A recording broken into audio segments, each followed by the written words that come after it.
Hello friends, मैं कंचन आपका अपने चैनल पे बहुत बहुत स्वागत करती हूँ।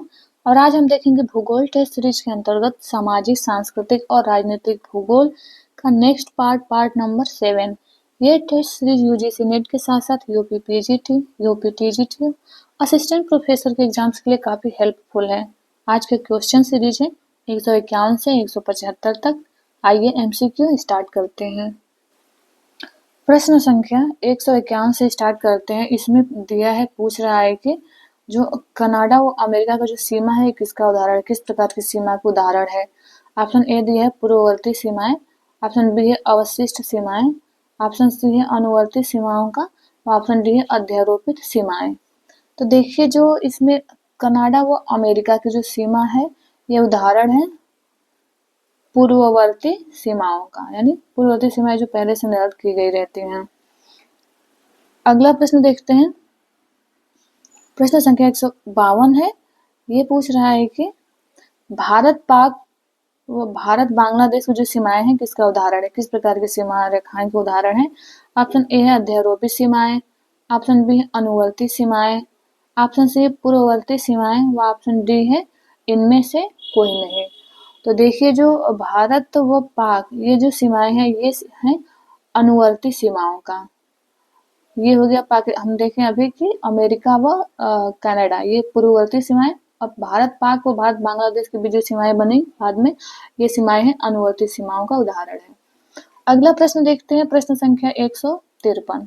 इसमें दिया है अल्बर्ट झील किसके मध्य सीमा बनाती है। जो अल्बर्ट झील है ये किनके मध्य सीमा बनाती है, तो देखते हैं। ऑप्शन देख लेते हैं। ऑप्शन ए है युगांडा व तंजानिया, ऑप्शन बी है नाइजर व चाड, ऑप्शन सी है युगांडा व जायरे व ऑप्शन डी है ये सभी।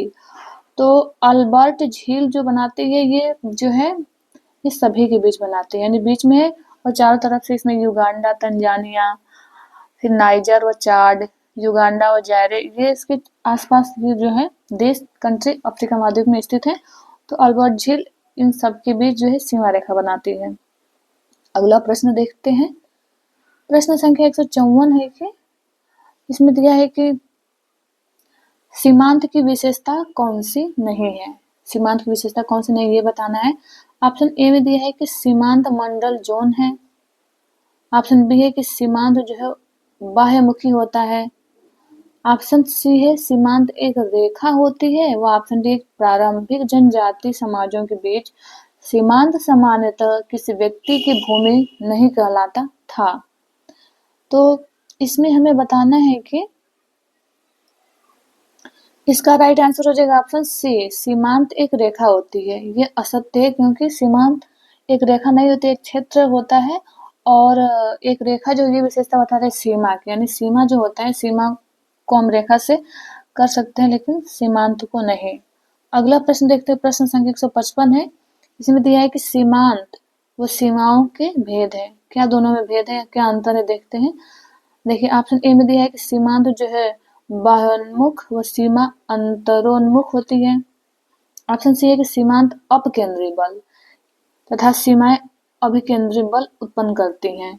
यानी दे रहा है कि सीमांत अपकेंद्री बल यानी सीमांत जो है बाहर की तरफ वो मतलब कार्य करने का प्रयास करता है, कंट्रोल नियंत्रण करता है, बाहर तरफ जाने के लिए प्रयास करता है। और जो सीमा है अभिकेंद्री बल यानी अंदर की तरफ ही कार्य करने के लिए जोर देता है।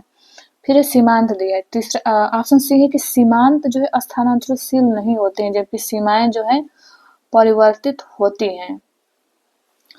और ऑप्शन डी उपरोक्त सभी। तो देखिए, इसका जो राइट आंसर हो जाएगा ये हो जाएगा ऑप्शन डी हो जाएगा, उपरोक्त सभी हो जाएगा, यानी सारे के सारे कथन सही हैं। सीमांत स्थानांतरशील नहीं होता है, जबकि सीमाएं जो होती है परिवर्तित होती हैं, ये सही है। ये सारे अंतर हमें सीमांत और सीमा में देखने को मिलेगा। किसी भी क्षेत्र का जो होता है उसका जो ये सीमा रेखा हो गई, इसके अंदर का जो क्षेत्र होता है किनारे वाला भाग ये सीमांत कहलाता है, यानी इसके किनारे वाला भाग सीमांत हो गया। और बिल्कुल जहाँ से हमें वो बाउंड्री बनाई जाती है कि ये सीमा एक दूसरे देशों के बीच, तो वो हो गया हमारी सीमा। जो क्या होता है वो अंतरोन्मुख होता है, उसके बाहर कार्य करने की हमें रोक होती है। और जो सीमांत होता है, सीमांत को हम बाहर भी कार्य कर सकते हैं या बाह्य क्षेत्र पे अपना अधिकार सीमांत के बाह्य क्षेत्र पे अपना अधिकार हम कर सकते हैं, यह अधिकार क्षेत्र होता है। अगला प्रश्न देखते हैं 156 है। ये दिया है कि मैकिंडर के द्वारा प्रतिपादित सिद्धांत का क्या नाम है। देख लेते हैं। ऑप्शन ए है कॉस्मॉस, ऑप्शन बी है विभिन्नता में एकता, ऑप्शन सी हृदय स्थल सिद्धांत व ऑप्शन डी है क्रम विकास का सिद्धांत। तो देखिए मैकिंडर महोदय द्वारा जो सिद्धांत दिया गया उसका नाम है हृदय स्थल सिद्धांत, हार्टलैंड थ्योरी इन्होंने दिया था। अगला प्रश्न देखते हैं, प्रश्न संख्या 157। ये कह रहा है कि मैकिंडर ने अपनी हृदय स्थल परिकल्पना में हृदय क्षेत्र को दर्शाने के लिए किस मानचित्र प्रक्षेप का प्रयोग किया था। इसमें देखते हैं। ऑप्शन दिया है ए है बोन प्रक्षेप, ऑप्शन बी है शंकु प्रक्षेप, ऑप्शन सी है मार्केटर प्रक्षेप व ऑप्शन डी है मालवेट प्रक्षेप। तो देखिए इसका जो राइट आंसर हो जाएगा ऑप्शन सी होगा मार्केटर प्रक्षेप। यानी मैकिंडर महोदय ने हृदय स्थल परिकल्पना में हृदय क्षेत्र को दर्शाने के लिए मार्केटर प्रक्षेप का उपयोग किया। अगला प्रश्न है, प्रश्न संख्या 158 है। इसमें पूछ रहा है इतिहास की धुरी। इतिहास की धुरी नामक लेख किसका है। ऑप्शन इसमें ए दी है रेडजेन, ऑप्शन बी है मैकिंडर, ऑप्शन सी है स्पाइकमैन और ऑप्शन डी है हाउसहोफर। तो देखिए ये जो है ये नामक लेख है ये हो जाएगा आपका मैकिंडर का। मैकिंडर महोदय ने ये लेख दिया इतिहास की धुरी, pivot of history, geography pivot of history. अगला प्रश्न देखते हैं। अगला प्रश्न 159। इसमें पूछ रहा है कि निम्नलिखित में से कौन मैकिंडर की हृदय स्थल परिकल्पना में आंतरिक सीमांतीय अर्धचंद्राकार क्षेत्र का भाग नहीं है। इसमें देखते हैं। देखिए ऑप्शन ए दिया है दक्षिण पश्चिम एशिया, नहीं है उसमें। ऑप्शन बी है भारत, नहीं है। ऑप्शन सी है ग्रेट ब्रिटेन, नहीं है। ऑप्शन डी है फ्रांस, नहीं है। यानी जो आंतरिक सीमांतीय अर्धचंद्राकार क्षेत्र का भाग कौन नहीं है। देखिए इसका जो राइट आंसर हो जाएगा, इसका राइट आंसर होगा ऑप्शन सी, ग्रेट ब्रिटेन जो है अर्धचंद्राकार क्षेत्र यानी आंतरिक सीमांतीय अर्धचंद्राकार क्षेत्र का भाग नहीं है मैकिंडर की हृदय स्थल परिकल्पना में। अगला प्रश्न है, प्रश्न संख्या है 160। इसमें दिया है वेसिन मैकिंडर ने हृदय स्थल के प्रतिस्पर्धा क्षेत्र में विकसित होने की संभावना के रूप में शामिल मध्य स्थल किसे कहा। इसमें हमें बताना है कि मध्य स्थल इन्होंने मध्य स्थल क्या है, किसको कहा इन्होंने। अगला देखते हैं। प्रश्न ऑप्शन ए दिया है कि पश्चिमी यूरोप तथा उत्तरी अमेरिका, ऑप्शन बी है चीन, ऑप्शन सी है बंगाल की खाड़ी क्षेत्र व ऑप्शन डी है भूमध्य सागरीय तटवर्ती क्षेत्र। तो उसमें से कौन सा शामिल नहीं है इसमें। तो देखिए इसका जो राइट आंसर हो जाएगा कि मैकिंडर के हृदय स्थल के क्षेत्र में जो है मध्य स्थल है, इसका राइट आंसर हो जाएगा। तो इसमें शामिल नहीं है, ये शामिल नहीं है इसमें पश्चिमी यूरोप तथा उत्तर पूर्वी उत्तरी अमेरिका। अगला प्रश्न देखते हैं, प्रश्न संख्या 161। इसमें दिया है कि मैकिंडर के हृदय स्थल के संबंध में निम्न में से कौन सा कथन सही नहीं है। हमें बताना है कौन सा कथन सही नहीं है। देखते हैं। ऑप्शन ए में दिया है कि संसाधनों की दृष्टि से निर्धन क्षेत्र है। ऑप्शन बी है यह विषम जलवायु परिस्थितियों में स्थित है। ऑप्शन सी है यह एक अल्प जनसंख्या वाला क्षेत्र है। ऑप्शन डी है यह एक प्रजातीय विभिन्नता वाला क्षेत्र है। देखिए इसमें जो इन्होंने माना था सही नहीं है, ये होगा कि ऑप्शन ए सही नहीं है, क्योंकि मैकिंडर महोदय मानते हैं इस हृदय स्थल को उन्होंने संसाधन की दृष्टि से काफी संपन्न माना था। तो इसमें दिया है कि संसाधन की दृष्टि से निर्धन क्षेत्र है, तो इसलिए ये कथन असत्य हो जाएगा मैकिंडर के थ्योरी के अनुसार, सिद्धांत के अनुसार। अगला प्रश्न देखते हैं। प्रश्न संख्या 162 है। 162 है कि निम्नलिखित में से किस विद्वान ने वायु शक्ति को भू राजनीति में सर्वप्रमुख माना, यानी प्रमुख माना वायु शक्ति को भू राजनीति के क्षेत्र में। ऑप्शन ए है ए.टी. महान, ऑप्शन बी है हाउसहोफर, ऑप्शन सी है स्पाइकमैन और ऑप्शन डी है सेवरस्की। तो देखिए इसका जो राइट आंसर हो जाएगा ये हो जाएगा ऑप्शन डी, सेवरस्की। सेवरस्की महोदय ने वायु शक्ति को भी भू राजनीति में एक महत्वपूर्ण स्थान माना, महत्वपूर्ण कारक माना। अगला प्रश्न देखते हैं। प्रश्न संख्या 163 है कि निम्नलिखित में से कौन सी पुस्तक जो है कौन सी पुस्तक मैकिन्डर द्वारा नहीं लिखी गई इसमें से? ऑप्शन ए ब्रिटेन तथा ब्रिटिश सागर, option B democratic ideals and reality, option C the round world and the meaning of peace, और डी है नया संसार यानी न्यू वर्ल्ड। तो इसमें जो राइट आंसर हो जाएगा ऑप्शन डी हो जाएगा नया संसार। बाकी जो ये सारी पुस्तकें हैं ब्रिटेन तथा British Sagar, democratic ideals and reality, the round world and the meaning of piece, सारी की सारी पुस्तकें मैकिन्डर महोदय की हैं। जबकि जो नया संसार है ये पुस्तक है ईसा बोमैन की है, जो कि एक अमेरिकी भूगोलवेत्ता हैं। अगला प्रश्न देखते हैं, प्रश्न संख्या 164। ये दिया है कि जो विश्व द्वीप पे शासन करता है वह विश्व को नियंत्रित करता है, यह कथन किसका है? यह कथन किसने कहा है? देखते हैं। Option A Spykman, option B है हाउसहोफर, ऑप्शन सी है महान, ऑप्शन डी है मैकिन्डर।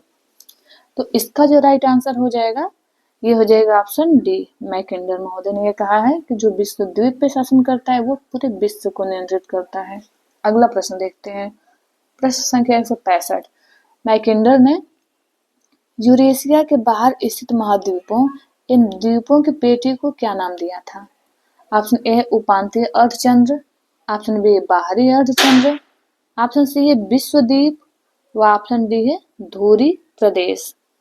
तो देखिए इसका जो राइट आंसर होगा ये हो जाएगा ऑप्शन बी हो जाएगा, ऑप्शन बी होगा इसका राइट आंसर बाहरी अर्धचंद्र। इसका राइट आंसर हो जाएगा ऑप्शन बी, बाहरी अर्धचंद्र कहा है इन्होंने। अगला प्रश्न देखते हैं, प्रश्न संख्या 166। 166 है कि हार्टलैंड सिद्धांत किसकी व्याख्या करता है? ऑप्शन ए है अंतर प्रांतीय संबंध, ऑप्शन बी है केंद्र राज्य संबंध, ऑप्शन सी है धारा शक्ति एवं सामुद्रिक शक्ति के बीच संघर्ष, ऑप्शन डी है राज्यों का वर्गीकरण। तो हार्टलैंड सिद्धांत जो व्याख्या करता है ये करता है धारा शक्ति एवं सामुद्रिक शक्तियों के बीच जो है संघर्ष के, हार्टलैंड सिद्धांत। अगला धारा शक्ति का मतलब स्थल शक्ति और सामुद्रिक शक्ति यानी जल शक्ति, यानी स्थल शक्ति और जल शक्ति के बीच संघर्ष का। अगला प्रश्न देखते हैं, प्रश्न संख्या 167। इसमें दिया है कि मैकिन्डर के हृदय स्थल सिद्धांत में हिंद महासागर को किस रूप में सम्मिलित किया गया था? ऑप्शन ए है बाहरी परत में, ऑप्शन बी है आंतरिक परत में शामिल किया गया था, या ऑप्शन सी है द्वितीय हृदय स्थल कहा गया इसे, या ऑप्शन डी है कि इसे विश्व द्वीप कहा गया है। तो देखिए जो हिंद महासागर को सम्मिलित किया गया है ये किया गया है, ऑप्शन इसका राइट हो जाएगा ए, बाहरी परत, यानी इन्होंने हिंद महासागर को बाहरी परत के रूप में सम्मिलित किया है। अगला प्रश्न देखते हैं, प्रश्न संख्या 168 है कि हार्टलैंड थ्योरी का निरूपण किसने किया? हार्टलैंड थ्योरी का निरूपण क्या है इसमें से? ऑप्शन देख लेते हैं। Option A H J. Mackinder, option B R Hartshorne, option C Peter Haggett, option D Herbertson. तो देखिए इसका तो राइट आंसर आप सब लोग जान चुके हैं अब तक, ये हो जाएंगे एच.जे. मैकिन्डर। इसका राइट आंसर हो जाएगा एच.जे. मैकिन्डर महोदय द्वारा। अगला प्रश्न देखते हैं, प्रश्न संख्या 169 है।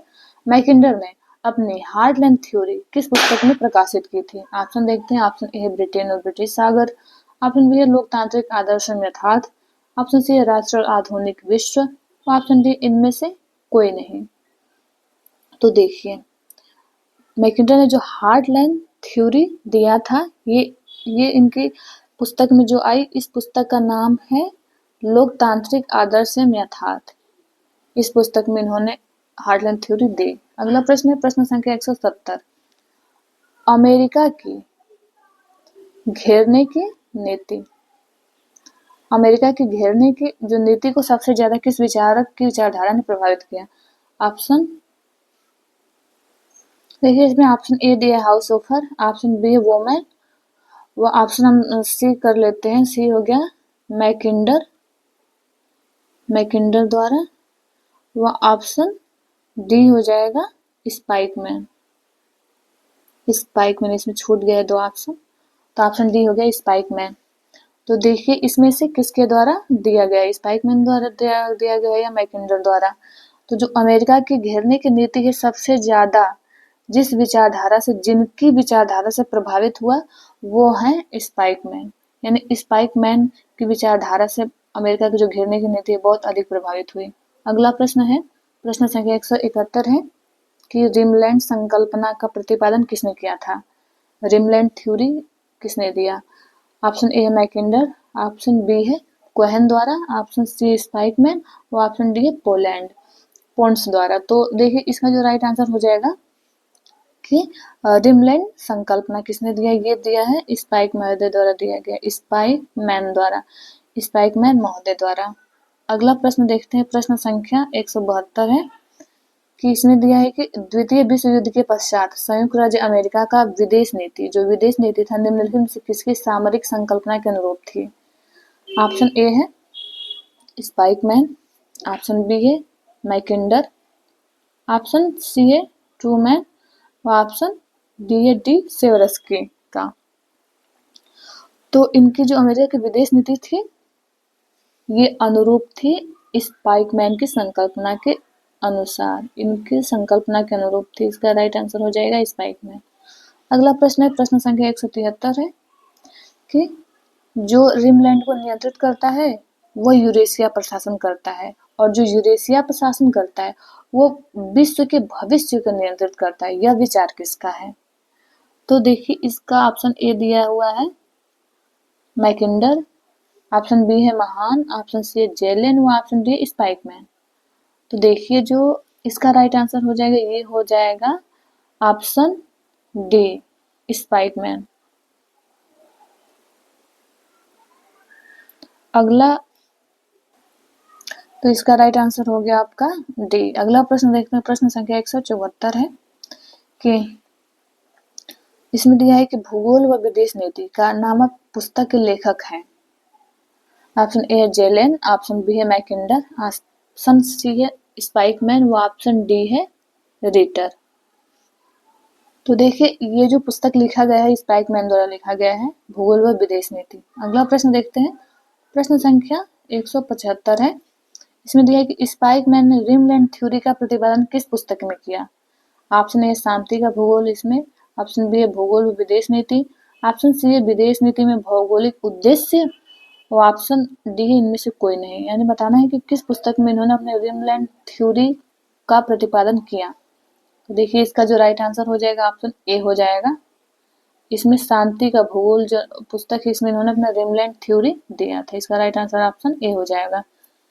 ये आज का अंतिम प्रश्न है। मिलते हैं नेक्स्ट वीडियो में। वो आपसे हम्बल रिक्वेस्ट है कि इस चैनल को सब्सक्राइब कर लें और अपने दोस्तों को भी शेयर करें। ये वीडियो देखने के लिए आप लोगों का बहुत बहुत धन्यवाद।